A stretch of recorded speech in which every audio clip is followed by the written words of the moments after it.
నమస్తే అండి, నేను రజాక్. మీ అందరికి ఒక కళాఖండాన్ని చూపించాలనుకుంటున్నాను నేను. ముందుగా ఇది వినండి, ఇది విను.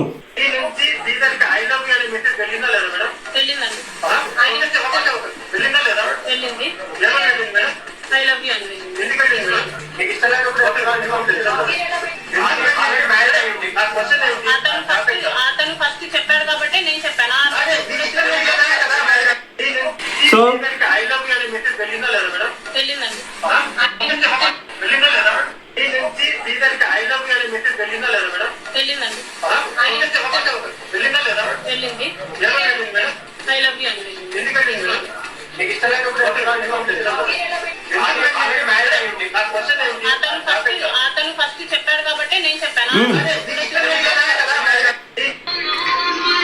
అదేంటి తెలుసా ఎమ్మెల్యే శ్రీధర్ ఎవరైతే ఉన్నారో ఈమె గారి ఫోన్ నుంచి ఐ లవ్ యూ అనే మెసేజ్ వెళ్ళింది. జర్నలిస్ట్ అడిగారు, మీరు ఐ లవ్ యూ ఎందుకు పెట్టారు మేడం అని. మీరేం పెట్టినాను అని అడిగారు.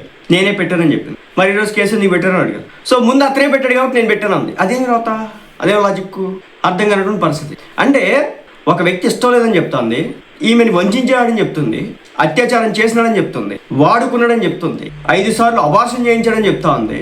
మరో పక్క ఇష్టం లేకుండానే ఐ లవ్ యూ చెప్పేసింది.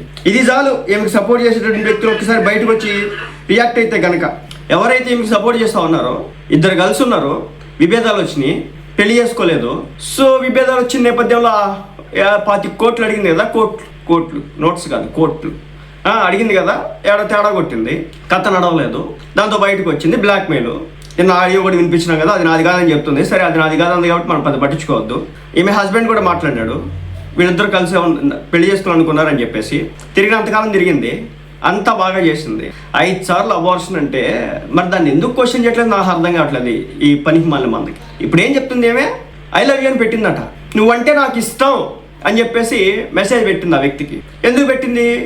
అదే ఒక మగోడు ఒక మహిళకి ఐ లవ్ యూ అని చెప్పేసి నచ్చకుండా పెడితే ఊరుకుంటారా? స్టేషన్లో కంప్లైంట్ ఇవ్వకుండా ఊరుకుంటారా? మీడియాకి స్టేషన్లో పట్టించుకోకపోతే మీడియాకి ఎక్కకుండా ఊరుకుంటారా? నాకు అర్థం కానటువంటి ప్రశ్న. మీరెవరైనా వైసీపీ పార్టీకి సంబంధించి, జనసేన పార్టీ టీడీపీ వాళ్ళు కాదండో, ఎందుకంటే అతిరాజ మేధావులంతా కూడా అక్కడే ఉంటారనమాట. ఆ మేధావి గణం వేరు, ఆ మేధావుల యొక్క సబ్జెక్ట్ వేరు, వాళ్ళ వ్యవహారశీలు వేరు. వాళ్ళు అంతరాల్లోకి వెళ్ళి మొత్తం చవి చూసి బయటికి తీసుకొచ్చి మాట్లాడతారు కదా. మరి దీనికి సంబంధించి వీళ్ళు ఏం మాట్లాడతారు? చెప్తోంది కదా ఆమె, ఇప్పుడు నేను ఐ లవ్ యూ అని పెట్టానని బహిరంగంగా ఒప్పుకుంది కదా. ఎందుకు పెట్టిందంట? ఇష్టం లేకపోతే ఎందుకు పెట్టాలి? ఇష్టం లేకపోతే ఎందుకు పెట్టాలి? అదే ఒక హస్బెండ్ అండ్ వైఫ్ ఒక మ్యారేజ్ చేసుకుంటే కనుక అది రాజ్యాంగం ప్రకారం నడిచింది కాబట్టి, గొడవలు వస్తే కనుక ఇలా అక్రమ సంబంధాలను బయటకు రాలేవు కాబట్టి, పెళ్లి చేసుకోలేదు కాబట్టి అక్రమ సంబంధాలు బయటకు. నిన్నటి నుంచి ఈమెకు ఎవరైతే మాట్లాడుతూ ఉన్నారో, ఇంక సపోర్ట్గా మద్దతు ఇస్తా ఉన్నారో, ఈమె కోసం ఏకంగా రోడ్లకి ర్యాలీలు చేస్తా కామసేన అని చెప్పినారో, ఒక 2 వ్యక్తులు ప్రైవేట్ పంచాయతీ పెళ్లి చేసుకుందాం అనుకున్నారు అని చెప్పేసి హస్బెండ్ కూడా చెప్పడం జరుగుతుంది. నేను వదిలేసి చెప్పడం జరిగింది. మరి అలాంటిది నేను కొన్ని ఫోటోలు కూడా వచ్చినాయి అనమాట. అబ్బా బొగ్గ రాసుకుని దిగినటువంటి ఫోటో. మరి దానికేం సమాధానం? నచ్చకపోతే బొగ్గ ఎక్కడ రాసుకుంటారు తెలియక అడుగుతా ఉన్నాను. బొగ్గ ఆ ఫోటోలు బయట పెట్టకూడదు కాబట్టి నేను పెట్టట్లేదు. ఎందుకంటే వాళ్ళ ప్రైవసీకి నేను భంగం కలిగించకూడదు కాబట్టి. మరి దీనికి ఏం చెప్తారు చెప్పండి. ఇప్పుడు ఎవరైనా సరే, ఏమైనా జర్నలిస్ట్ అడిగాడు ఐ లవ్ యూ ఎందుకు పెట్టినావని.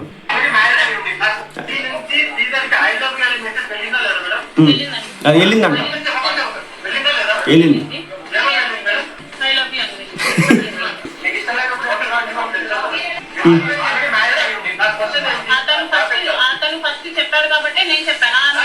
అతను ఫస్ట్ చెప్పాడంట ఐ లవ్ యూ అని. ఇష్టం లేకపోతే ఐ హేట్ యూ చెప్పాలి కదా నువ్వు.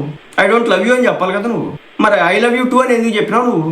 అదేమంటే నేనే పెట్టినా అని చెప్తా ఉంది. మరి ఇంక సపోర్ట్ చేసే వాళ్ళు రండి, ఇప్పుడు రండి మాట్లాడండి. నచ్చి ఇష్టం వచ్చినట్టు తిరిగి ఈరోజు బయటకు వచ్చి బ్లాక్మెయిల్ చేసి ఈ దందా పనికి జాగ్రత్తగా ఉండండి. హనీ ట్రాప్లు గట్టిగా జరుగుతూ ఉన్నాయి రాష్ట్రంలో. ప్రతిపక్ష పార్టీ గట్టిగా టార్గెట్ చేయడానికి ఏమి లేవు. స్టింగ్ ఆపరేషన్ చేసి ఇలా దొరకబడతా ఉంటారు. భాగవతాలు ఉంటే కనుక వాటిని బయటికి తీస్తారు. దాని ద్వారా మీ పార్టీ మీద రుద్దుతూ ఉంటారు. జాగ్రత్తగా ఉండండి. సో ఇదనమాట, ఐ లవ్ యూ చెప్పాడంట, చెప్పేసింది అనమాట. కానీ ఇప్పుడు వచ్చేసి ఏంటంటే అతను నన్ను హింసించాడు, 5 సార్లు అబార్షన్ చేయించినాడు. మరి ఎవరినో ఇలా కూడా అర్థం కానటువంటి సిచ్యువేషన్ ఒకటి వచ్చింది. సో మీరే స్పందించాలి. దీనికంటే ముందు అత్యధిక మేధావులు ఉన్నారు కదా, ఆ మేధావ వర్గం వాళ్ళు మాట్లాడతారంటారా? ఇది ఇలాంటి సంతను పక్కన పెట్టుకొని డిబేట్ నిర్వహించినటువంటి పరిస్థితి ఆ మనస్సాక్షులు.